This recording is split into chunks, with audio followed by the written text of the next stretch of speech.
I don't know if you... Welcome to the Roundtable. I'm Chino, and that's Templar. I don't know, Templar, have you ever experienced jet lag, the phenomenon known as jet lag? No, yeah, a little bit. Not too bad. I went to Iceland once, and that's not quite as far away as like the UK or the rest of Europe. But it is a couple time zones off, so there was an adjustment there, but nothing horrendous. We just got back from London. My family and I went on vacation to London. This is going to be a very British themed episode, as you're going to see here. Roundtable, it's the summer of fun. You know, we're kind of getting loose a little bit. We got all the serious crap out of the way, man. We talked about like zombies, and then we talked about some good shows, and you know, we talked about some other stuff, and like we're kind of in a lull, and we've got an interesting topic today, one that I think you're going to find very, very inspiring. But I'm on like day 2 or 3 of coming back from London, and the going there, it was fine. Coming back, it has like kicked my butt. Like I'm wanting to go to bed. Your sleep schedule at like the best of times is not necessarily, or like your sleep habits at the best of times is not necessarily optimal. Yeah, from my understanding. You're not wrong. From my understanding. Yeah. I'll tell this story real quick and then we can get moving. But the day we were over there for a week. We flew out on a Saturday. The flight left at 8 p.m. Eastern. And from Orlando, we landed at 10 a.m. Sunday, UK time. So, you know, do the math. Got a couple hours of sleep, but whatever. You just power through, man. Just grab a cup of coffee because, hey, man, we're excited. We're in London. Let's go walk around. Coming back, we left on a week later on the Saturday. I, for whatever reason, woke up at like 3:30 a.m.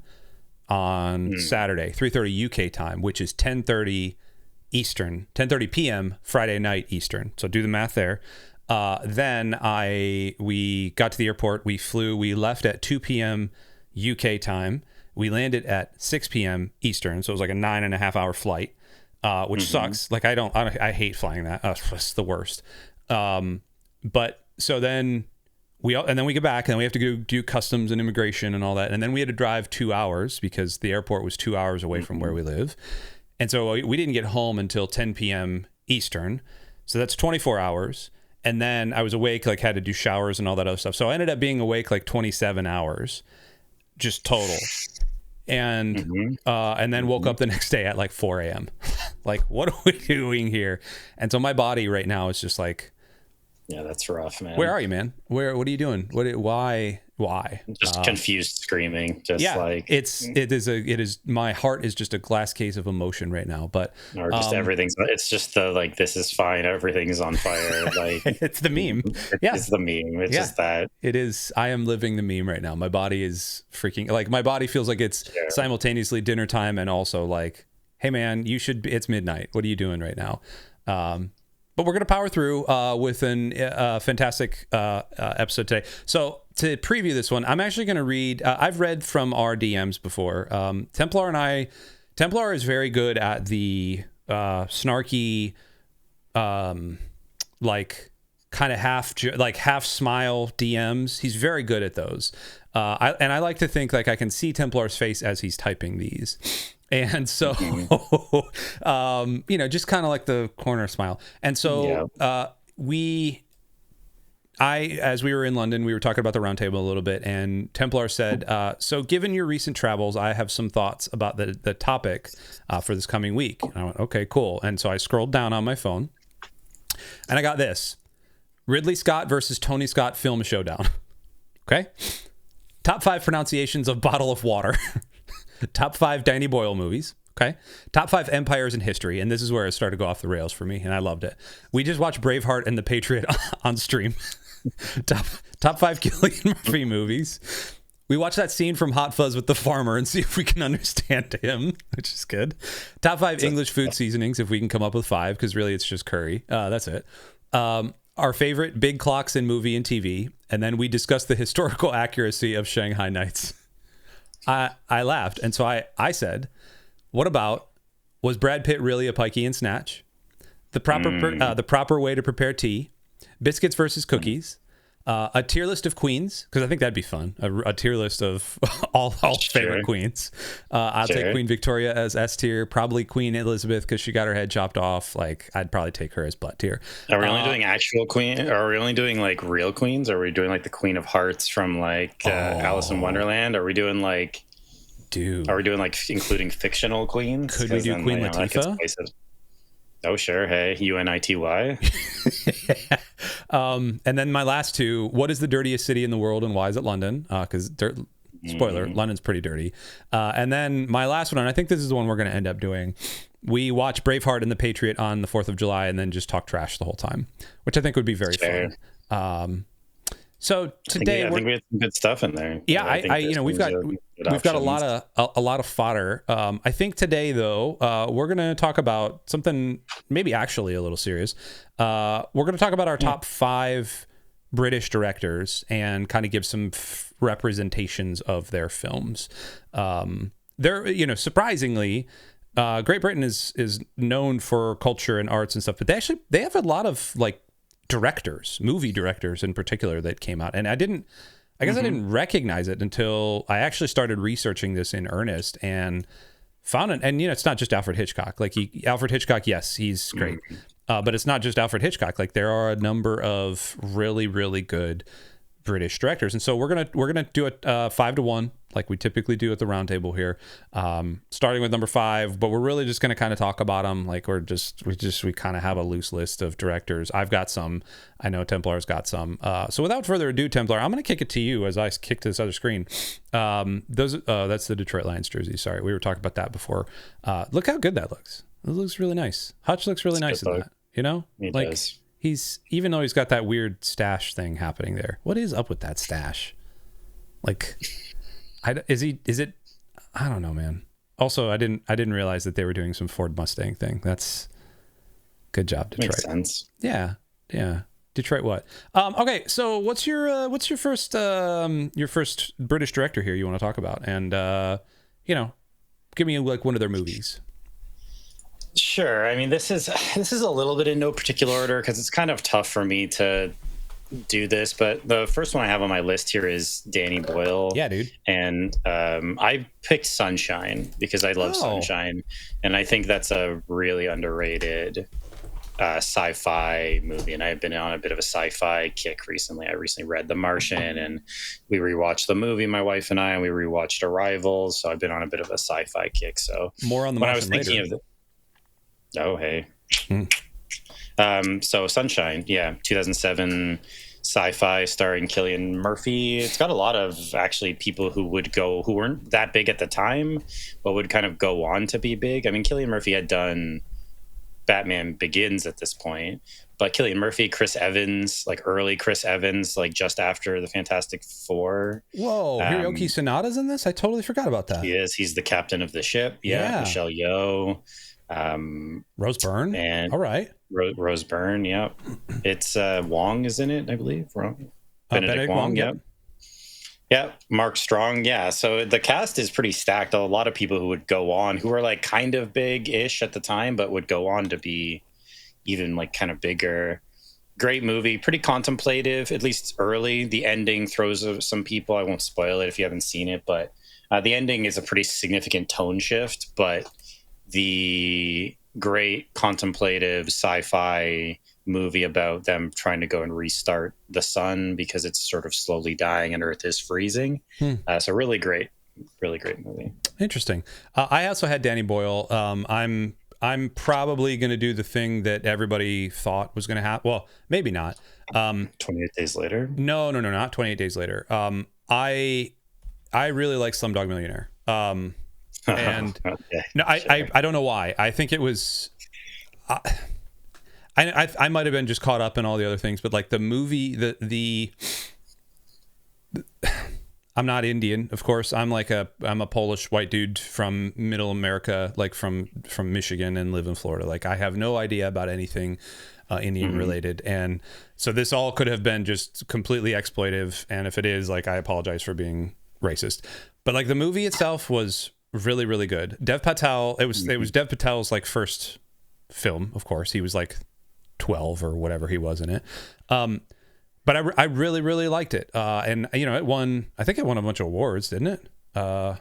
It did won Best Picture at the Oscars that year. Did it really? Yeah, awesome. I mean, yeah. There's a reason even on Rotten Tomatoes it's a 91 and a 90. Like, it's a good movie. It's a little tough to follow sometimes, but the way Boyle does the time skips, like weaves in the Who Wants to Be a Millionaire thing, and then kind of which I thought was a very interesting premise for a movie, because Who Wants to Be a Millionaire was kind of in the zeitgeist at the time. Maybe it was a little past it, but it was a thing. And I remember watching that with Regis at the time, and then it transitioned to a couple other people. And so like the moving of that into Regis Philbin, and then moving of that into this whole other scope, like I thought that was really good. But the way the questions were kind of worded into like some things that had happened in the past, like I don't know, I thought it was great. I thought it was a really good movie. The other one I think that we could definitely talk about is Trainspotting. Trainspotting. Yeah, I haven't seen either of these. Like, I haven't seen Slumdog Millionaire, actually. I never watched it, and I've never seen Trainspotting either. So, like, two of his kind of big movies I've never seen. My big Danny Boyle movies are 28 Days Later and Sunshine. Like, those are the two. Cillian Murphy, again, is going to be in a lot of these movies, I recognized. I think he's just, like, the consummate English actor. He's just in all of them. I mean, spoilers, I don't know if you have like the wind that shakes the barley or something. You got some real Irish on there. Nah, I didn't go that far.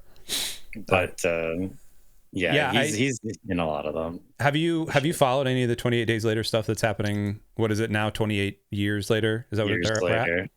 It's coming out like now, isn't it? Or is it out this week or something? It's like I think it's releasing soon, if it hasn't already. Wow, it's got a 90%. Interesting. Yeah, the reviews have been better than I think even than any of the other ones. It is out. Yeah, it's out right now. Huh. Yeah, which I haven't watched. I'd like to, though, because I do like the franchise. The first one's great, and then the second one they upped the budget a little bit. It's not Danny Boyle, though. I don't know who directed the second one, but it's good. It's not as good as the first one, but then this new one is also supposed to be great. So yeah, shout out. Yeah. All right, it's my turn. We're gonna save some of the heavy hitters, and I'm gonna land in a place that we started with Guy Ritchie, or that we started kind of in. I don't know if Guy Ritchie was on. Is he on your list, Guy Ritchie? No, I mean, because I was making a top 5, and Guy Ritchie has never. I want to hear your hot takes.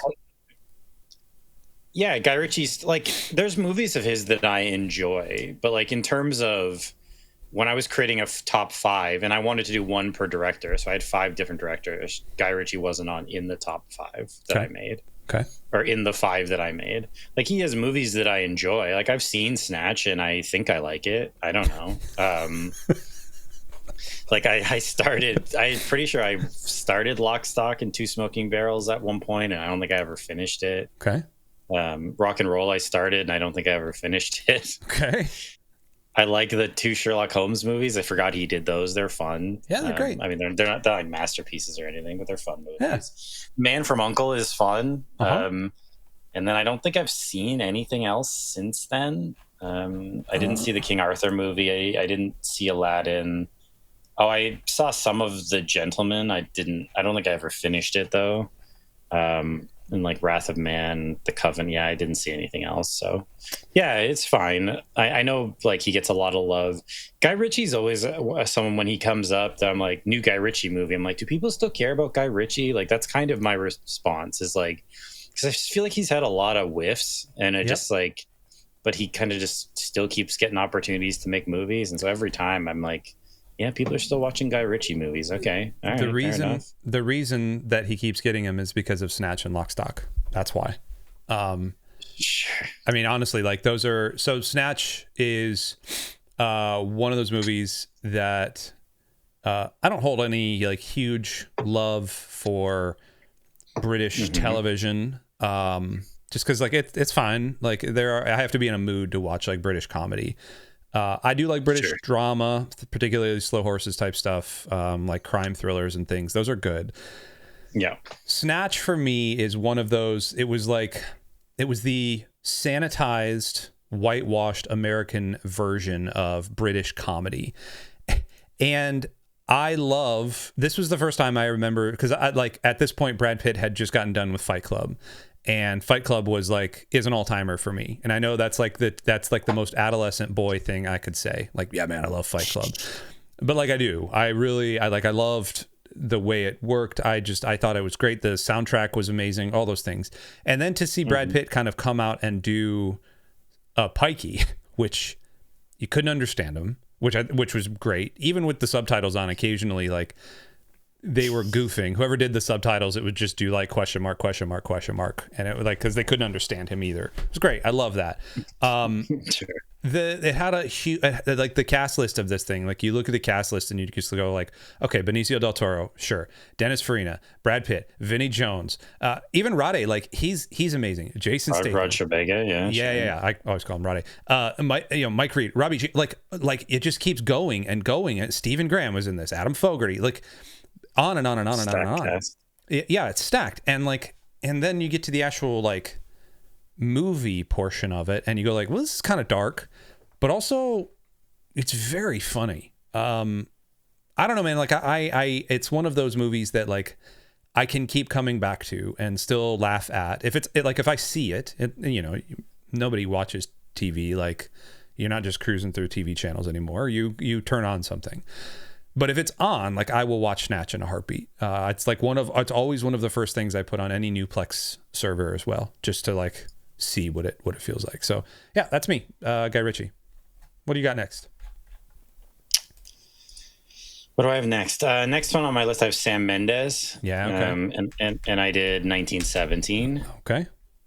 There's a couple options here. I debated like Skyfall. Road to Perdition. Skyfall's probably my favorite of the modern Bond movies, the Daniel Craig Bond movies. It's either that one or Casino Royale. And Road to Perdition, yes, which is also really good. And I kind of forget it's him, honestly. Yes. Like American Beauty won Best Picture, but I've heard a lot of like about that movie. But Road you've to never Perdition seen it? American Beauty, no. Okay. It's twisted. But Road to Perdition is great. Tom Hanks playing like a assassin, like enforcer for the mob, essentially. Jude Law, Daniel Craig. It's a late, what's his name? I think he was in Butch Cassidy and the Sundance Kid. He's one of those guys. Unless I'm thinking of the wrong actor. But there's like a legendary actor who plays like the mob boss in it. I'll tell you in a second. To Perdition. Paul Newman? Paul Newman. Yeah. Maybe not Butch Cassidy. Maybe I'm thinking of something else. But yeah, the cast is great. Pretty dark movie, very unlike. It's a little bit like Collateral for Tom Cruise. Good pull. But like this is sort of the Hanks version of that in a way. Yep. But great movie. But anyway, that's not the one I chose. The one I chose is 1917 from 2019, which is a World War I movie set during World War I, and these two guys have to take a message to like warn these troops not to advance because they're going to get like wiped out because they have like some bad information, basically. And it's really excellent. It is kind of shot as if it's all one take, essentially. Like the style is that it like kind of never cuts away. Like it's always following action of some kind, like as it goes. So it keeps you invested. As far as World War I movies go, I would say somewhat clean seeming. Like there's some action in it, but it's not like a All Quiet on the Western Front type of situation where it's like real grimy and dirty. So it's a bit of a different look at World War I, but just excellent. Performances of the two lead guys are great. I don't know their names, but they're awesome. And yeah, just tons of action. The one shot thing I think works extremely well for what it is. And yeah, it's just really, really great. I had forgotten that he had done 1917 until I was looking at all of this. And I remember watching 1917, and maybe it's because like my all-time favorite movie is Saving Private Ryan. And again, I know that's like a very adolescent boy thing to say, but also like it's whatever. We could do an hour on Saving Private Ryan and the effects that it had on modern filmmaking and just all that stuff. Even down to the fact of like it got the United States government to recognize World War II in a different way because of one movie, and then a subsequent TV series after it, Band of Brothers. But the idea behind 1917 being a little bit more quiet, it was a little bit less like our cavalry charges and mustard gas and shelling and oh my gosh, like war is so brutal. That's there, don't get me wrong, but it's a little bit more of an interpersonal story. And like I like it when war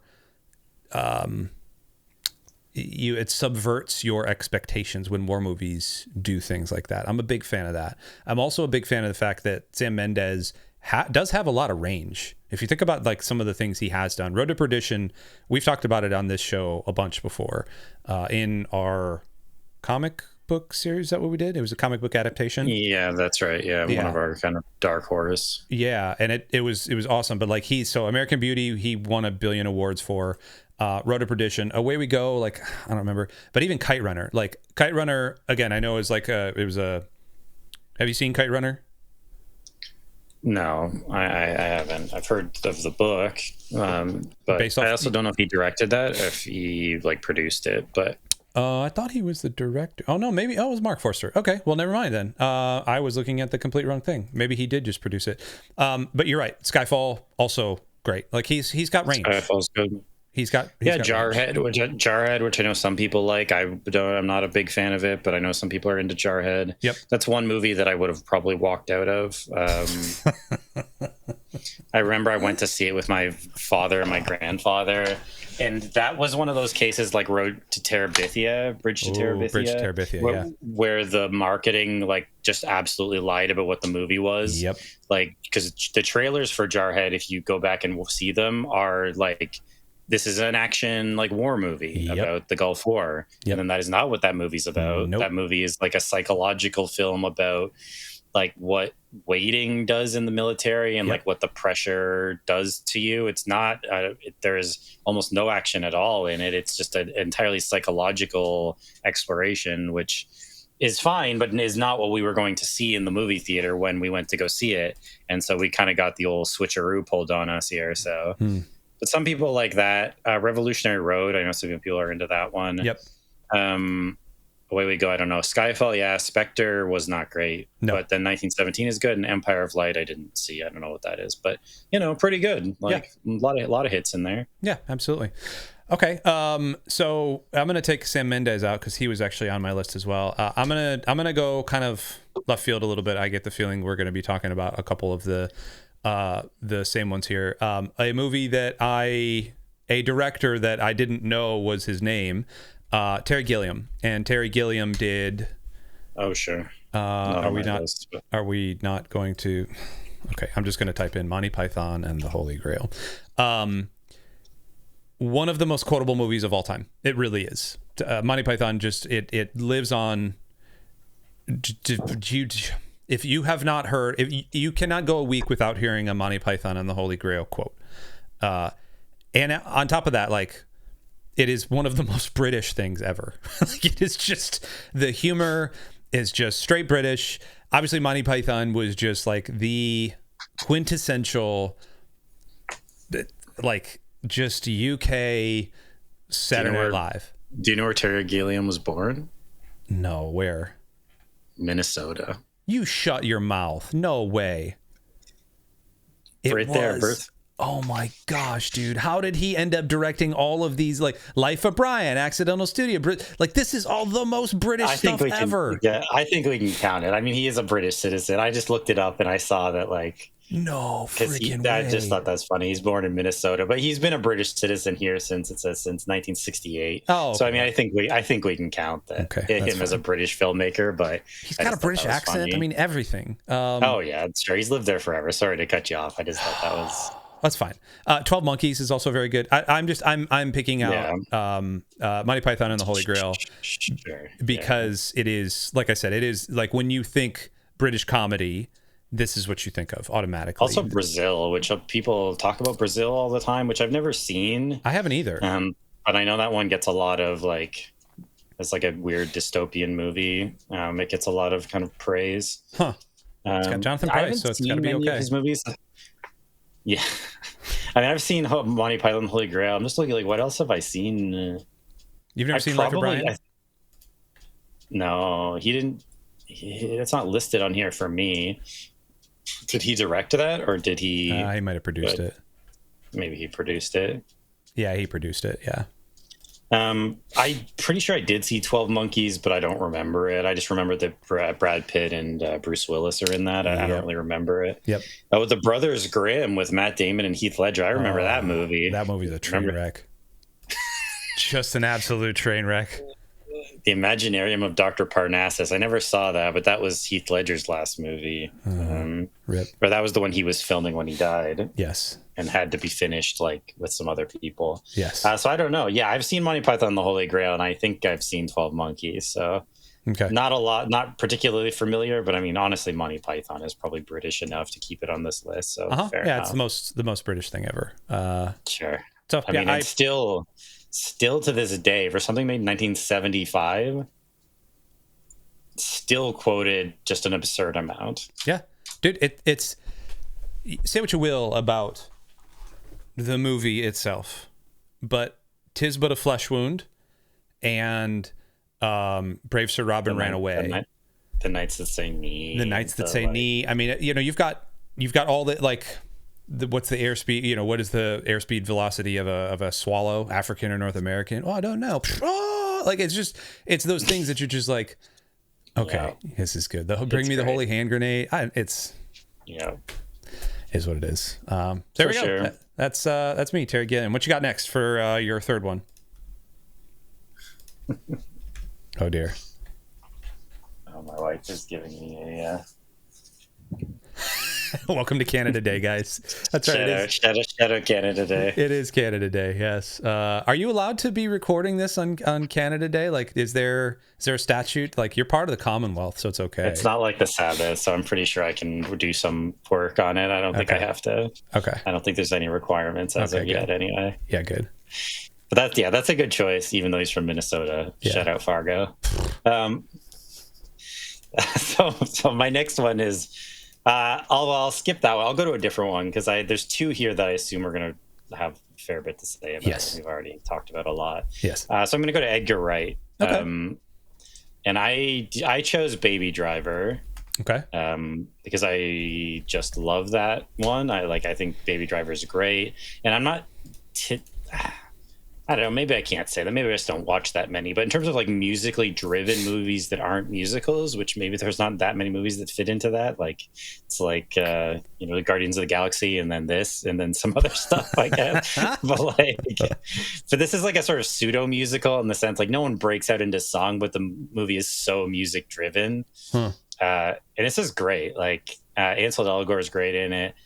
Kevin Spacey's good. Are we allowed to? He's good in the movie. This was before all the things, so it's fine. It was before all the things. John Hamm is really good in it. John Bernthal's great. Jamie Foxx. It's a great cast. Wow, Flea. Huh. Shadow Flea. I don't remember him from the movie, but yeah. It's so good. The driving, like all the stunt action stuff with the cars is great. It's kind of as every Edgar Wright movie is, it's like super stylized. Yes. The love story is nice between our main guy and Lily James. And but there's a lot of options with Edgar Wright. I debated Shaun of the Dead. Mm-hmm. I debated Hot Fuzz. And then, shout out to Scott Pilgrim versus the World. Dude. My hometown, London, Ontario. Yes. Shout out. Yes. The guy who made that is from there, which is an awesome movie. So he's got some bangers. I never saw The World's End. I guess I should, because that's that like Cornetto trilogy. That's not really a trilogy, but they kind of call them a trilogy movies. So, but yeah, Edgar Wright. So on my list was Scott Pilgrim versus the World. Of course, we've talked about it before. It's one of my it's top 10 for me. The interesting thing is we go from Scott Pilgrim to what is this 2010 to 5 years later, Ant-Man. And you can see the through lines in terms of the humor, the kind of the quick pacing. Ant-Man was the most non-MCU movie in the Marvel Cinematic in that phase of the MCU. Because I can't. I mean, maybe was it the Eternals or the Immortals or whatever the heck it was? Yeah, that was certainly different. That's true. But like Ant-Man, it was a good movie. Like it was fine for MCU movies. It was fine. It was funny. Yeah, it's fine. It's fun. Yeah, Paul Rudd is good. It's got the humor. It's got the quirkiness. All that stuff. I think it says the F word once. Like that's fun. Sure. Yep. Because why not? You get one with PG-13, so you might as well. You get one, and they waste it in the first 10 minutes. I remember, like we were in the theaters and saw it, and I was like, oh, okay, well, we're just breaking the seal early here, guys. That's fun. But yeah, it's good. He's Edgar Wright. Edgar Wright's got a thing. What do you think of Hot Fuzz and Shaun of the Dead? Like, I'd love to get your takes on those movies as a whole. Shaun of the Dead, I'm less familiar with. I have seen it, but I haven't seen it as much. Hot Fuzz, there was a time where I watched that movie a lot. Like I would rewatch it relatively regularly. I really enjoyed it. The humor worked well for me. The action is fun, and it played on a lot of the movies that I had seen. Like it plays on a lot of action movie tropes, which I had seen or have seen a lot of the action movies that it's kind of riffing on. Yes. Like with the Die Hard and Point Break and like a lot of the 80s and 90s action movies, Speed and stuff. Like it plays on a lot of those. And so I was kind of in on the joke. So like Hot Fuzz was always the one for me. And I've seen Shaun of the Dead and it's good. And I've been meaning to rewatch it, but Hot Fuzz is great. I really, that was the one for me. Is Hot Fuzz the movie that launched Simon Pegg, do you think? I know he was in some of the Mission Impossibles before that. He's in Shaun of the Dead. Yeah, I don't know. Probably, yeah. He was in Mission Impossible 3. That was his first one. Yeah. I don't know the timeline of that though. Well, that was a year before. I have to believe that was the year before Hot Fuzz. Yeah. Yeah, Hot Fuzz is 07 and Mission Impossible 3 is 06. Yeah, films, I mean, he was in a couple things I'd never heard of and then Shaun of the Dead. So yeah, it seems like it. He's in Land of the Dead. Oh, he was just a zombie in that. Okay. Yeah, he was dead. Get it. So he was in Shaun of the Dead, then Mission Impossible 3. And then, it was really those. Yeah. He's been in like every Mission Impossible movie since then. Yes, he has. And then Star Trek. That's right. He was Scotty in Star Trek. Interesting. He's been in all the Mission Impossible movies since then. I mean, then he was in the Star Trek movies. Yep. As Scotty, right? But yeah, it had to be those three that really brought him into the box trolls. Man up. I mean, he's been in a million things after that. Ready Player One. I forgot he was in that. Dang. I don't know. I like Simon Pegg. I think he's a fun actor. Oh, right. He plays the partner of the main guy who like leaves the company or whatever in Ready Player One. Yeah. I forgot about that. Yeah. So Edgar Wright, he hasn't made that many movies. According to this, he's only made 7. Yeah. Which, not a ton, but a lot of bangers. I mean, I've never seen Last Night in Soho or Sparks Brothers. The Sparks Brothers, which are his 2 newest things. But he's got The Running Man coming out. Yeah, a trailer for that just dropped. I didn't even know this movie was being made. Of all the things from the like 80s or 90s to remake, like the Arnold Schwarzenegger Running Man, I assume that's what this is, right? Yes. It would have to be. Yeah. I mean, they're really wanting to push that guy, the lead guy, Glenn Powell, as like a modern day throwback sort of movie star. And sure, hey, I don't know if it works, it works. I mean, Running Man's a fun movie. I've watched him so I saw Twisters. I still need to see that. I've seen Hitman, which is fine. Top Gun, obviously. I've seen, I think, Sandcastle. I don't know. I like he to me, he looks like every sort of like good looking dude from Montana. Like that's what he looks like. Oh, he's from Austin. Okay, sorry. But like the problem is that like my 18-year-old daughter is like, oh yeah, we need to watch it because it's got Glenn Powell in it. It's like, who the heck is Glenn Powell? Oh, that guy. Like I don't even ever remember his name. It's just, oh, that guy. Okay, because she thinks he's hot. He looks like a guy who could be in like a Yellowstone show or something like that. That's what he was in Twisters. Have you seen Twisters? No, I've been meaning to watch it because I heard it was pretty good. Yeah, it's not bad. But that's like, okay, there you go. That's all you need to know is him right there in a cowboy hat. Sure. Yep. He should do a Western. He's got the vibe for it, for sure. Yeah, and he has the accent. He's got the body type for it. He's got all the things. All right, we need to stop talking about that. I've got really three more, but I think you and I are going to share the same last two. So I'm going to go with an off the wall one, and I'll tell you why in a second. Sure. His name's Alan Parker, and that's not going to mean anything until you look at what he's actually directed. Can I get Alan Parker, please? No, I don't. This is not the movie. This is the. There he is, right there. Self. Is this him? This is him. He directed very interesting movie back in the late 80s called The Wall by Pink Floyd. So Pink Floyd, for those of you who don't know, it's a band. It's a band of British dudes. And Pink Floyd was known at the time for a lot of drugs, a lot of like psychedelic rock, but also very good musicianship. And particularly David Gilmour and Roger Waters, the bass player, David Gilmour, the guitar player, they got together and they had done a couple of they'd done a lot of albums before then. Actually, funny enough, they did an album called Pigs. And on the cover of Pigs, the cover of it is this power station looking thing. And this is actually called Battersea Power Station. We actually went to Battersea Power Station when we were over there. It's now this gigantic shopping mall, which I'm sure just makes Pink Floyd go nuts because they were anti-establishment and all that. But this is still standing. Like all of the smokestacks are still there. They still have like a floating pig. It's very funny. But anyway, so Pink Floyd they're a great band. My dad introduced them to me when I was younger. And in the 80s, they had a guitar player before David Gilmour that was a hardcore druggie and then ended up ODing and killing himself.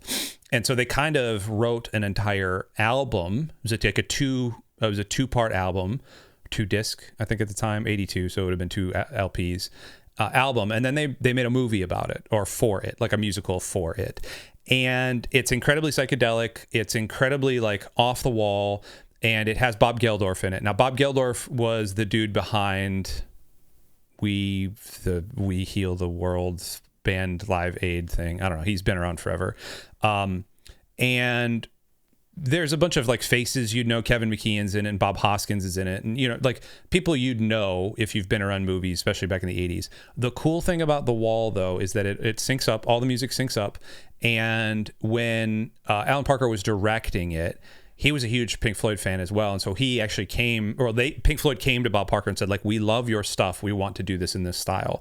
And you probably watch it now and you go like, this is the most druggy, trippy, like late 70s, early 80s Jimi Hendrix looking thing ever.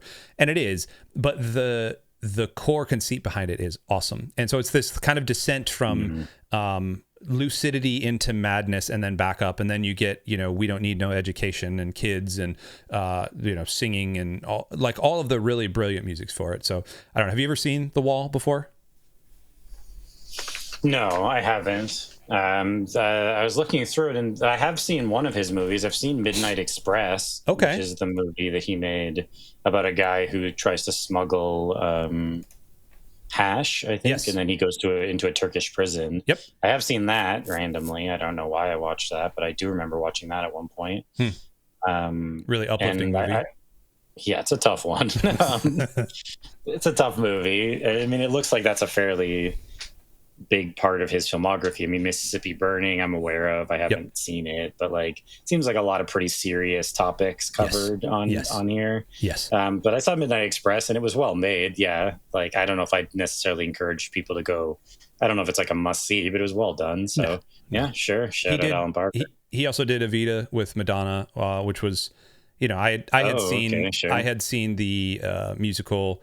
Actually, I had a friend of mine who, a friend of mine from high school went on to play Evita on Broadway, as a matter of fact, and which is great. But I remember we watched it in drama club. Yes, I was in drama club.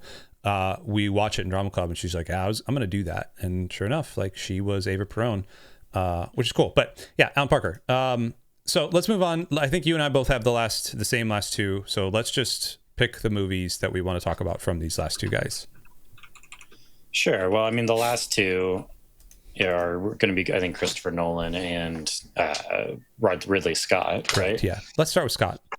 Sure. Well, let's start with, why don't we start with Nolan? Because I feel like we've talked about Christopher Nolan so much. I just don't feel like there's a whole lot left for us to really even say. Like, Okay. we have an episode where we did a top 10 Nolan movies ranking.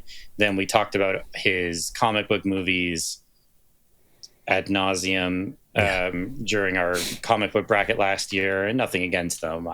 They're great. I love them. The Dark Knight is fantastic, but we talked about them so much. I still kind of need time before I can start talking about comic book movies again. Like, Fair. I chose Interstellar because I chose one from each. And Interstellar, I like all of his movies generally. Even like Dark Knight Rises, I think is solid, even though it has problems. So like, it's tough for me to pick my favorite, but I went with Interstellar. The emotional elements of it work great for me. I love space movies. Like I said, I've been on a sci-fi kick recently, so it's an appropriate one there. Matthew McConaughey is incredible in it. Jessica Chastain's great in it. Just an awesome movie. Anne Hathaway is really good in it. So, yeah, I went with Interstellar. Nolan's great. We have a top 10. I believe it's on YouTube as well. Yes.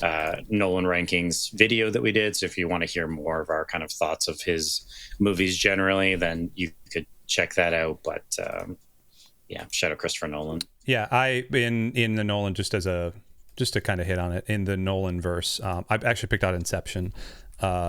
It doesn't necessarily hold up as well. I went back and watched it when we did our Nolan-averse, a year, 6 months ago or whatever. It doesn't necessarily hold up as well as I remember it.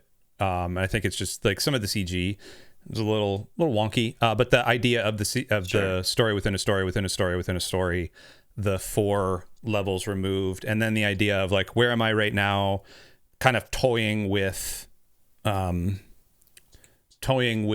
reality versus alternate reality versus other alternate. I eat those movies up. Like, I remember we've talked about this before, but that movie Vanilla Sky, like, I loved that movie back in the time, which, I don't think it holds up again, because once you kind of figure out the trope, you go like, oh, okay, I get it. Inception, you never really figure it out, and I kind of like that. I kind of like the idea that you have to watch it multiple times, and even then you're still like, wait a minute, this is the Japanese guy's dream, but also it's like we're 2 dreams deep here. Like, what are we doing here? So I don't know.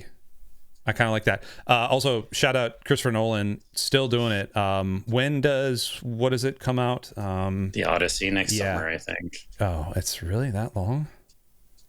It's not. I don't think it's this year. He seems like he's kind of developed a schedule for himself, which is like every 3 years, basically. I think he's had that since, I think, back to Interstellar, because Interstellar was 2014. 14, and then 17. Then 17, 20 for Tenet, 23 for... So he's basically got this schedule established where he has one every 3 years. So. I mean, good for him. And I've seen some criticisms of this, like, in some of the nerdy communities, of like that the armor looks kind of boring and stuff like that. I find it so funny. We could have a conversation about it, like, because I found it interesting. Like Metatron, I don't know if you know who that is. Yep. He is a sort of YouTube commentator, and generally speaking, his stuff is really good. So I don't have any kind of particular issue. But like, there was a certain community online that was kind of railing against that the Matt Damon outfit looked kind of generic. Like, it kind of looked like one of the outfits from Troy, or just like sort of generic Greek/Roman styling. And they're like, oh, they had an opportunity to go do something really unique and like looked like Greek armor would have looked at the time. And I'm like, one, Troy is like, or like the Odyssey is mythology, not history. So like, I don't really care. And 2, I looked up what armor, or like they showed what some of the armor at the time looks like, and it's like, no, like isn't going to play well on screen. Like, this movie is not for mythology nerds. This movie is for as many people as humanly possible, because it's a Christopher Nolan movie. So like, right. And they're going to spend, it's like his most expensive movie ever. The budget is like 300 million or 250 or 300 million or something for it. Jeez. So like, this movie needs to make like $1 billion or like 700-800 million something to like break even.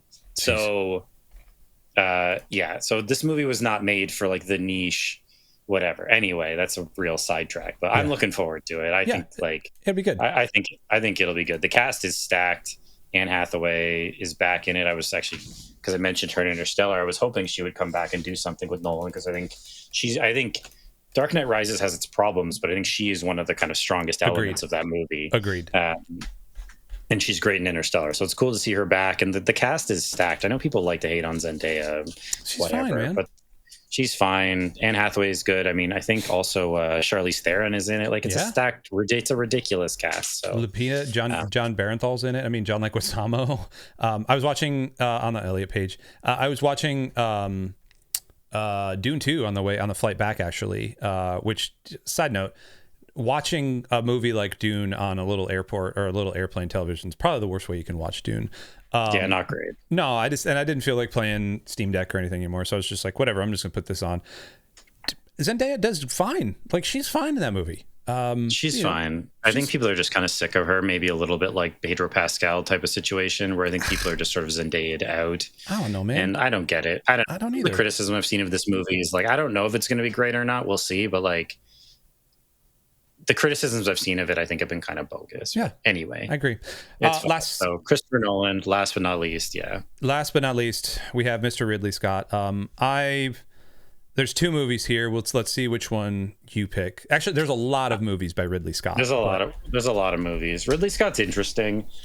I don't know if we're gonna have time to get into it really today, but there's an interesting conversation, because like you had mentioned it. One of the things I sent you was a Ridley Scott versus Tony Scott comparison, which were brothers, and is fun because Ridley Scott is where like he maybe has 4 or 5 movies that are some of the best in their genre ever, or like a couple are. He has like a couple all-timers, but kind of a lot of stinkers. Yeah. Whereas Tony Scott, like, none of his movies maybe are like all-time greats, but he just made a lot of bangers, like just a lot of like good movies. And I think it's kind of a fun comparison in that way. Okay. Like Top Gun, fun, right? Yeah. Beverly Hills Cop 2, fun. Yeah. Days of Thunder, fun. Yeah. Last Boy Scout, True Romance. The Kenny Loggins Danger Zone music video. You think that he produced that, but like Crimson Tide, fun. Yeah. Enemy of the State, Man on Fire. That's a genuinely really good movie. Yeah. Domino's kind of a whiff. Fine. Deja Vu is fun. Spy Game I've never seen. Okay. But sure. The Taking of Pelham 1, 2, 3, which was supposed to be good. Yeah. And then Unstoppable, his last movie, the train movie with Denzel and Chris Pine, is really good. Like, just solid. It ain't winning any awards, but that's just like a solid action, like intense movie, like really well done. So like, I don't know if we have time for that whole like that discussion of like, what do you take the director who's like got some real his like top 5 is incredible, but then he's got a lot of like meh, versus the guy who just kind of made a lot of good movies, even if none of them are like all timers. Well, let's move this to sports. Let's move this to sports. Do you want to be Eli Manning, who had a couple of banger seasons, but kind of like, or sure. Or do you want to be, let's see. I can't say Peyton. Okay. I can't say Peyton. I mean, you could say Peyton, but Peyton only had like really, okay, let's go. Would you rather be Eli or Peyton? I mean, I guess it's tough because Peyton did end up with 2 Super Bowls, even though he didn't play well in either of those Super Bowls. So they ended up with the same number, and Peyton was much better. Okay. Would you rather be Eli or Drew Brees? Oh, okay. So less Super Bowls, but like more consistency, more production versus like mass seasons, but then like 2 just ridiculous runs to the Super Bowl. Yeah. I don't know who I'd rather be. As a fan, I would Saints fan than a Giants fan in those years. Probably. Same. Because I feel like I'd rather, this goes back to the Lions conversation that is still going on, and I'm getting so tired of it. Of like, people being like, yeah, let's just trade for like TJ Watt or whatever. Sure. It's like, all in, just go in now. And it's like, yeah. And then we're just like, we're kind of boned for years now with our salary cap versus like what they want to be, which is they want to just be consistent and like be in the mix every year. Sure. And like, it's kind of the same conversation. Like, I don't know. I would rather cheer for a team personally that is like a contender every year, because even great teams don't win every year, like, than a team that's like bad for 5 years and then they've won really crazy season and then they win it all. Right. Like, for me, I mean, I think I would probably prefer the consistency. Anyway, though, we're getting off track. We can have that conversation another. Ridley Scott. So I actually went with maybe a little less like talked about one. I went with Black Hawk Down. Okay. And 2001. So it's about it follows like U.S. Special Forces, Rangers, and Delta Force, I believe, in Somalia. Mm-hmm. So based like on a true story. Obviously, there's always a lot of leeway there, but it's fairly accurate in some ways. The action is great. I hate to use the word gritty because that word's been driven into the absolute ground, but like it is that. I think like you're very much with the guys on the ground. Intense fighting, a lot of like the cast is pretty ridiculous, honestly. Like, and it's also funny that it's meant to be like they're meant to be a bunch of Americans, but like half the cast or 3/4 of the cast is like British or Australian or like whatever. But then you got Josh Hartnett. Josh Hartnett is as American as you can get. And Tom Sizemore. Come on, he is Mr. Overbloat. Tom America. Sizemore. Shout out Tom Sizemore. Only a couple of years after Saving Private Ryan. Anyway, so I went with Black Hawk Down. Great movie. Yeah. Obviously, he's got some bangers in there. I don't know what you went with. I went with The Martian. Sure. So this is also coming on the heels of the new Ryan Gosling movie that's coming out. That's supposed to be like the Project Hail Mary. Yeah, which I think you and I might be able to do a trailer breakdown of at some point because I think it's going to be an interesting movie. I don't know that it's going to be all whatever. We don't need to talk about it. I have some things to say about that, so we should do an episode on that. Yeah, let's table that. I really like The Martian. I've watched it probably 4 or 5 times. It's a great book. The book's different than the movie, but it is. But to the Matt Damon, he's awesome. Jessica Chastain is awesome. Even Kate Mara, like I don't know. There's it's a great cast. It's a great cast. And every time you watch it, you just go like, man, you put yourself in his shoes. Mackenzie Davis is in this. I totally forgot about that. You put yourself in his shoes and like the alone feeling, and then the great lengths that Matt Damon went to like lose all that weight and to like just to method act the whole thing. Like it's a good movie, man. The soundtrack's really good. Like it's a very good movie. I think if it was going to be superseded by one, it would obviously be Gladiator. But again, that is like the most adolescent thing you could say. I think The Martian is a better movie than Gladiator, of course. But I think Gladiator is one of those, like, that's one of his bangers that of all time. It is. Gladiator's great. Gladiator, that for a long time, I probably would have said that was my favorite movie, just period. Really? Yeah, I love Gladiator. I mean, you've mentioned like whatever, like teenage or whatever, adolescent boy thing. Like Gladiator was that for me. Like Gladiator, when I saw that, I'm like, this movie has everything I want. Like this movie is like, I've had an interest in history. It's like history. Russell Crowe's awesome in it. Good action. Like got a little intrigue. Looks great. Like I don't know. Like that movie just has everything and holds up. So like Ridley Scott bangers. So Alien, of course. In the 79 doesn't hold up great in my opinion. Yeah, but it spawned Alien 3, which is Aliens. So say what you will. Aliens is great. Yeah. Yes. I see that conversation come up because there's like the conversation of Alien versus Aliens and Terminator versus Terminator 2. And I don't know if it's the same conversation. Like Alien is a horror movie. Aliens is a Vietnam kind of war movie, like action movie. Yeah. Where Terminator is also kind of a horror movie and then T2 is an action movie. So it's sort of similar, I guess. I prefer Aliens to Alien. I prefer Terminator to Terminator 2 because I don't like the kid. Ooh. The kid in Terminator 2 drives me crazy. Huh. I'd have to think about that because on the surface, Aliens over Alien, yes. T2 over T1 for me. I know that's not. I know people love T2, and I like it as well. I know it's like heralded like one of the greatest action movies, and it's awesome. Like, but the kid is so annoying that I like. Yeah. And I watched Terminator, the first one, more anyway. Fine. So Alien 79, great sci-fi masterpiece. Follows it up with another sci-fi masterpiece in Blade Runner. Yep. Not necessarily my cup of tea, but heralded. Then Legend, which is supposed to be fun. So then there's some whatever, like Someone to Watch Over Me. I don't know, Black Rain. Thelma and Louise, I've heard is okay. I've never seen it. Then he's got some stinkers. G.I. Jane, which is fine.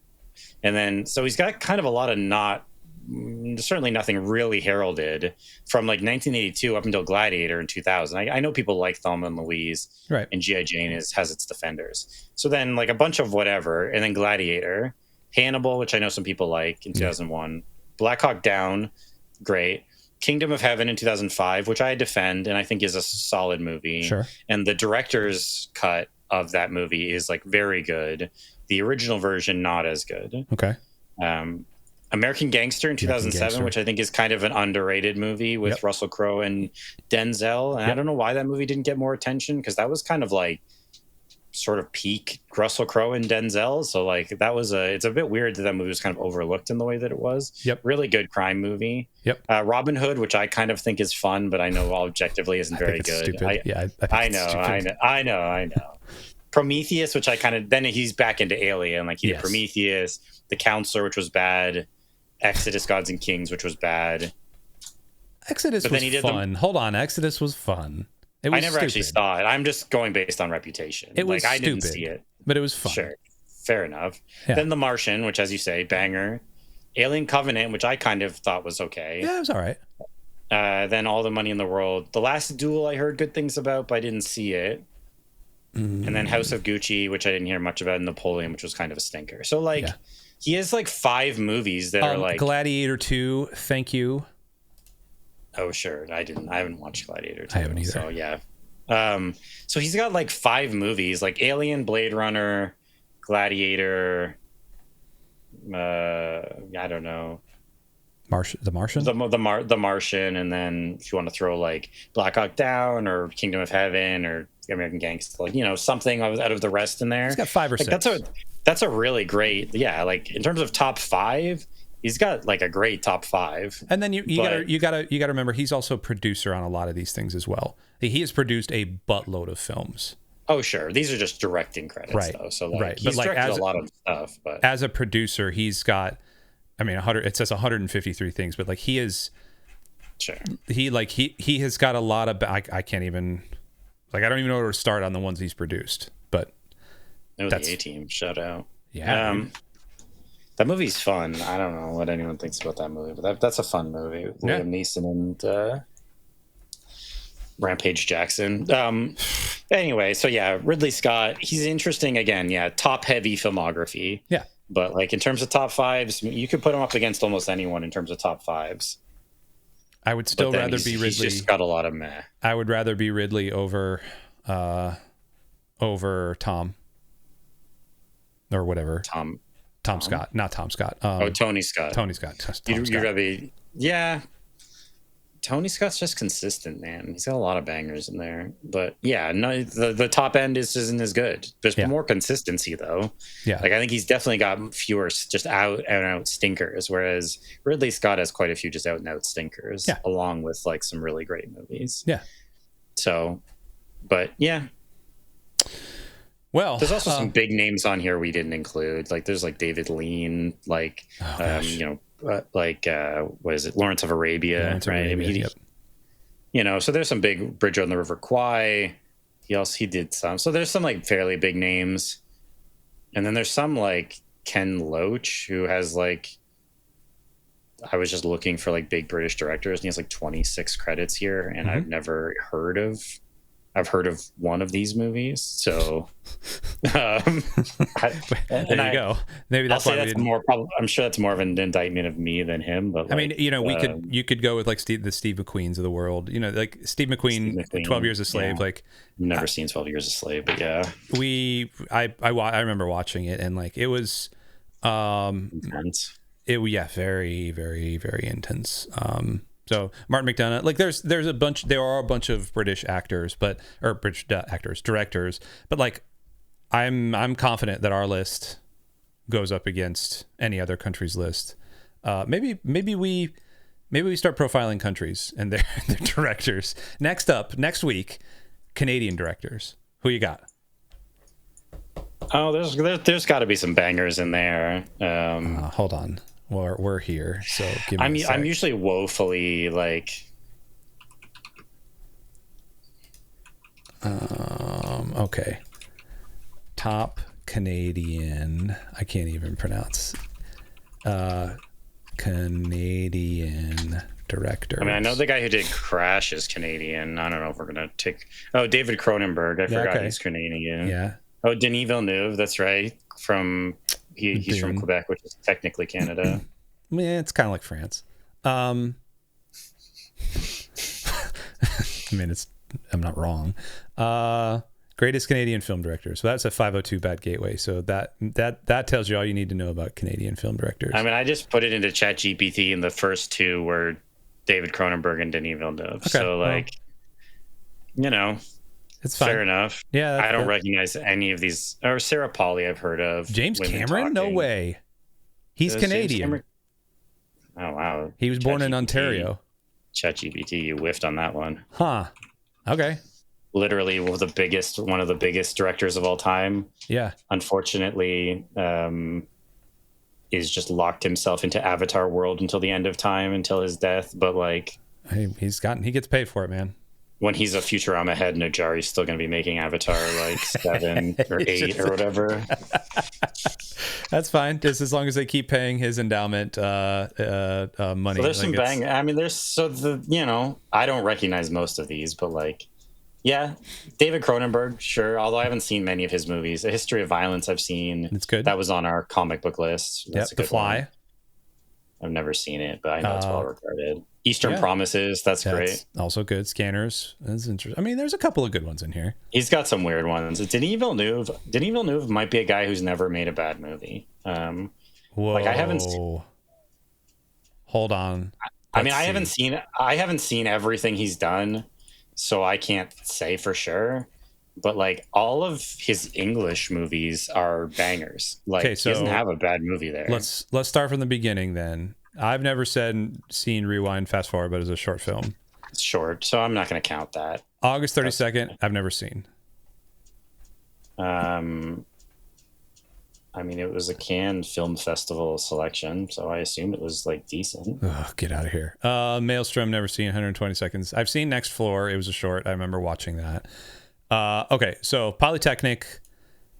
It's about the massacre. It's about a shooting in 89 in at the Polytechnique school in Montreal, I believe. Yeah. Incendies. It was supposed to be good. Haven't seen it, but like, just his English language movies. Let's see. Prisoners. Yeah. I haven't seen it, but very well regarded. Enemy. Haven't seen it, but well regarded. Sicario is a banger. Yes. Arrival's a banger. Blade Runner 2049 is a banger, and then the two Dune movies. Like that's. Like, granted, I haven't seen the first two, but I know both of those. Like, the worst one on this list, I think, is Enemy. Like, that one maybe isn't viewed as good as some of the other ones. But, like, if that's your resume in English language, like, those are all, like, really good movies. Well, and he's going to ruin it with the new Bond movie. So, just is he doing a Bond? Is that what he's doing next? Yeah. Yeah, he's doing the newest Bond one. With who? It's not Daniel Craig anymore, right? Who's it going to be? It is the Broccoli sold it. No, it's not the woman from No Time to Die, is it? She's not actually taking over as Bond, is she? Oh, I hope not. Wasn't that the thing in No Time to Die? That yes. Who is the new Bond? Won't have final cut. Oh, great. We officially know who will direct. So we don't know who the actual new Bond is yet. Oh, okay. So they haven't cast the actual Bond yet. Because he's also planning on Dune Messiah, which to me is a mistake. I don't have any interest in seeing that movie. After the way Dune 2 ended, I mean, it ended like the book. Sort of. Yeah. I don't know, man. Yeah. He could do it if he wanted to. I feel like people asking for Dune Messiah don't know what Dune Messiah is about. Like, I think they just want more. They want more Fremen, man. That's all they want. Yeah, but Dune Messiah is not like some rah, like, look how great things are going. And like, quite the opposite. It's like, we started this holy war and like, it's about Paul destroying the Fremen. Like, spoilers for Dune Messiah. I'm sorry, but like, Like that movie's about how like this holy war goes out of control and like it basically destroys the Fremen as a people. Yeah, it's the dream that that Paul has when he says, "If I go south, I'm going to lead to billions of people dying." That's what it is. Yeah, like you need to see that play out in a movie. I don't need to see that play out in a movie. Anyway, I don't know. We're way off topic, but those are our British. Yeah, so Canadian, maybe, I don't know. I feel like it's tough. Like I haven't seen that many British films or French films or like German films or something. So I don't think we could get too far into other. We could probably countries. do America and then that's about it. We could probably scrounge together a Canada episode and then that would be about it. But we already did most of it here. Spoilers for an episode that's coming up. Our very own Pastor Dalton. We got to end this. This has been a long time. Our very own Pastor Druzy Dalton sent me a list with a bunch of mice on it, and so we'll talk about that in a few minutes when we get done here. But we might be doing a tier list of mice, and it's not what you think. It's going to be rad. Stay tuned for that. I've been a fan of just the classic white mouse myself. Like, I'm a field mouse. Yeah, the field mouse. That's good. Tried and true. The laboratory tested. The most famous mice. So we'll talk about that in a little bit. But hey, we're going to end this episode here. Thanks so much for staying with us. If you stayed with us, you're crazy just like us. We love you. We'll see you next time. Goodbye.